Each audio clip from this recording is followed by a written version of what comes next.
The angels have a different kind of message today. They want you to really understand what it is to experience your energy. So, they're going to have you sift through the annals of your memory.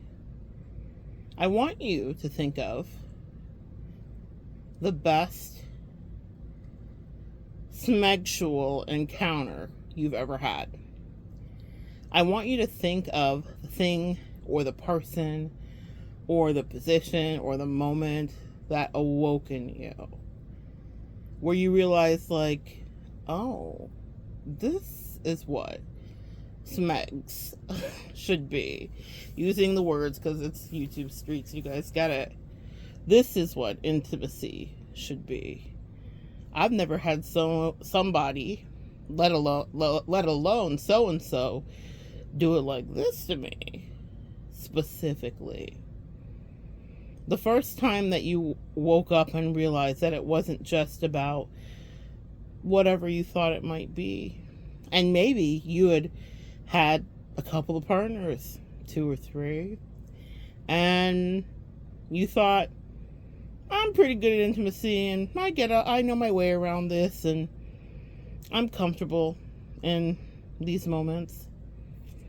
And then you have someone that completely shifts it for you, and you realize that no one previous to that experience has ever quite stretched you, and I don't mean that literally, but stretched your idea of what freaky could be. No one's really put it to you like that properly. You didn't have synergy with someone the way you had synergy with the person that came to mind. And you didn't realize that there was this other facet of your personality that could put you on demon time. An encounter like that shifts you. It causes that feminine energy in you to awaken. It causes you to access Lilith, dark feminine energy, powerful, owning your femininity, your sexuality, owning your primal energy in your sexuality. Now that I've got you jogging down memory lane, they said, please know that when you show up as an earth angel in people's life offering your love, the experience for people is the same. They've never had someone love them quite like you.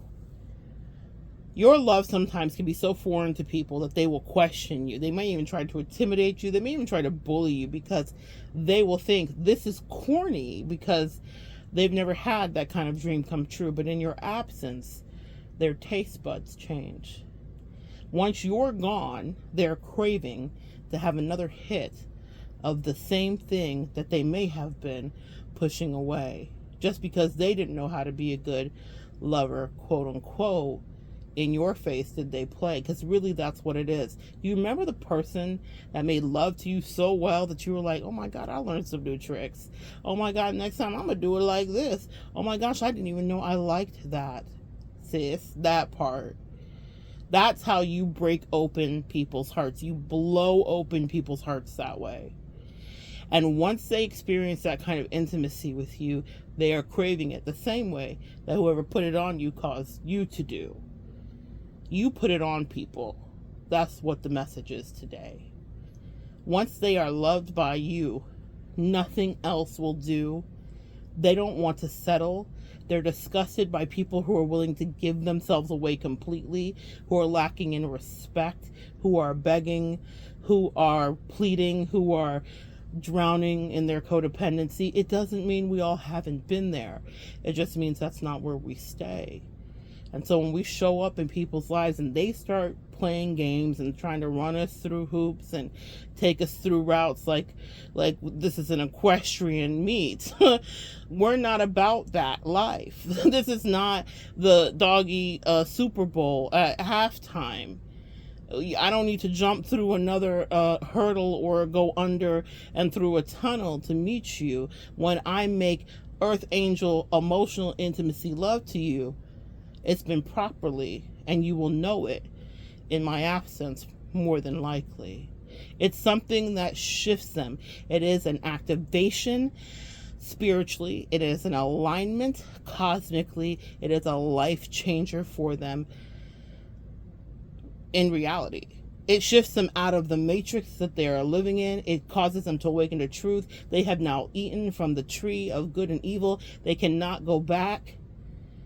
They cannot go back. They may try, but other people will pale in comparison. If you've ever been offended because someone started to be obsessive with you after your absence, after you said, I'm not doing this with you, I know exactly what I bring to the table, and you're going to have to... I once told someone that I was dealing with, and excuse my language, but this is how I said it, you're going to have to step your pussy up. You got to do better than this. This is not what you're capable of. And so now you're dismissed, essentially. I didn't say that part, the second part, but I did in fact walk away. I did not live to fight another day. It was not another mind game I was going to play. I was like, no, there's more for me. Life is short. Or it's long, depending on your relativity and looking at it. But for me, I was like, there's other things I want to accomplish, and there's other assignments that I will be dispatched into. Sitting here and teaching you how to be a good lover emotionally is not an assignment that I'm into. It's actually boring to me. I did my part. It's the rule of camp. The rule of camp is, if you're dating specifically, that if you're an older person dating a younger person, you leave the person that you're dating better than you found it. Just like if you're a Girl Scout or a Boy Scout at camp. You pick up the trash and you leave a blessing. Maybe you plant a little flower bed or a tree, and you make sure that everything's clean. And when you pack up your camp and you move away, they should say, I'm a better person for having had an opportunity with that earth angel to have a quick stay. Whatever your assignment is, you love people like this. It is so beautiful. You give severance packages of love. You lavish people. They have checks that they can cash energetically, even in your absence. But what they can't replicate is the ephemeral essence of you. Though it is something they will try to do. They always try to replicate you, but they fail miserably. And then they become like an addict, just absolutely unhappy. Unless it's that, was it blue magic in Breaking Bad? Was it blue meth? You become people's meth. You become people's heroin. You become people's cocaine. Was it pink for Diddy? Whatever color of the rainbow that makes them feel better because the rest of the world makes them feel shitty. Once they've been loved by you, there's no comparison, and you are the drug, and only you will do, and they will do anything to get back to you. So if you feel gang stalked, or if you feel like people are invading your astral space regarding your dream life, or if you feel overwhelmed by people attaching cords to you still energetically, you can feel it. Pull up a YouTube video, cut it, clear it, and remove it. But please know they got a hit, sis. You gave them a taste of you. And even if they were playing in your face the way that the blind ones will do, after you left, they understood it's the first time in their life that they had something true. You remember how it was when someone first really put it on you. When someone first opened you up. When someone taught you that maybe this is not just that part. The first person who really made love to you. That's something that you guys are dispatched in sometimes regarding your love relationships very specifically. And you're the first time someone's had real intimacy. And their systems are not programmed to handle it. They have not been upgraded with the software. That's why you were there. They had a lot of malware. They had a lot of nonsense. They needed a lot of web roots. They needed to do some grounding. They needed to clear up some energy, but they were not ready to take on whatever you were downloaded with so that they could up level and really evolve. but they are going through what your angels want you to know is withdrawals, because just the hit of you, just the authenticity of you, just the intimate connection, you were someone who cared about them. You were someone who wanted to communicate with them. You were someone who was more than just a friend. You were a lover. You were an uplifter. You were a fill in the blanker, whatever it was that you did on your assignment with the person that you were with. It's the best they ever had. I know they treated you bad when they were in your presence, and I know they pushed it away for some of them, and I know that maybe you left some of them, maybe they left you. But the thing is, if you had real intimacy with someone, they're always looking for you. And I'm not telling you that just to stroke your ego. I'm telling you so that you know, if you feel weird, that's what it is.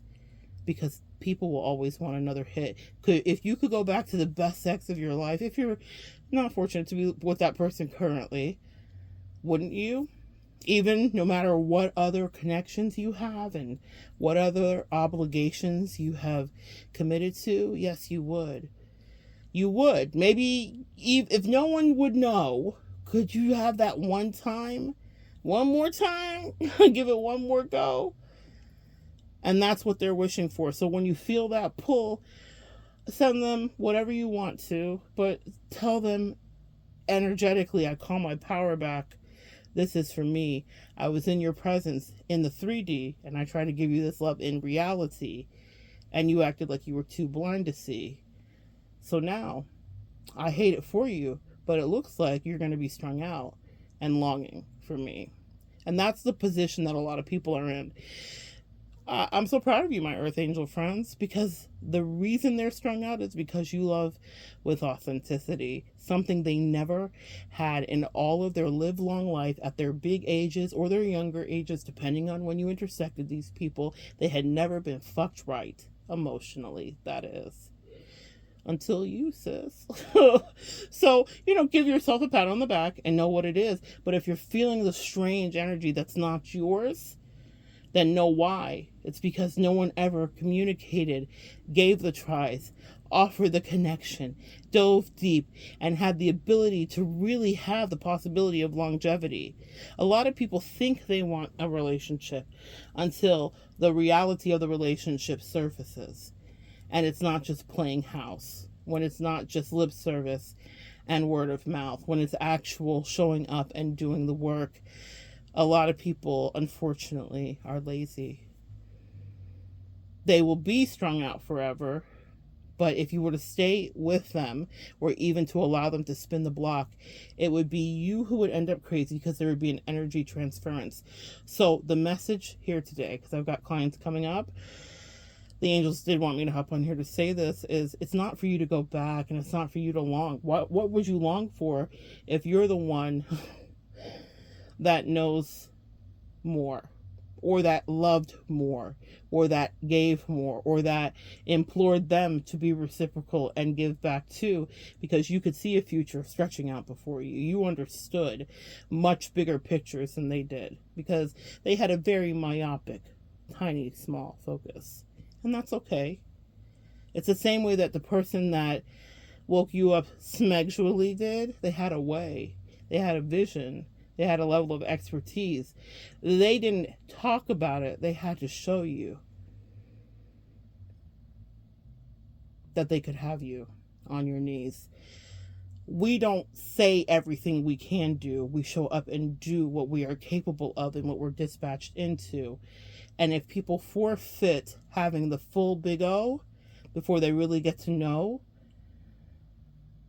then that's something that they will have to reminisce on, because you will let them go. So good sharing energy with you guys. No, you're not crazy. It's not in your mind. When you're the best someone's ever had, what other option do they have but to be down bad? Because in your presence, they decided not only not to cooperate, but to send you spiritual attacks and covert hate. We can't relate. Come back and join me next time, guys. We'll continue to evolve together.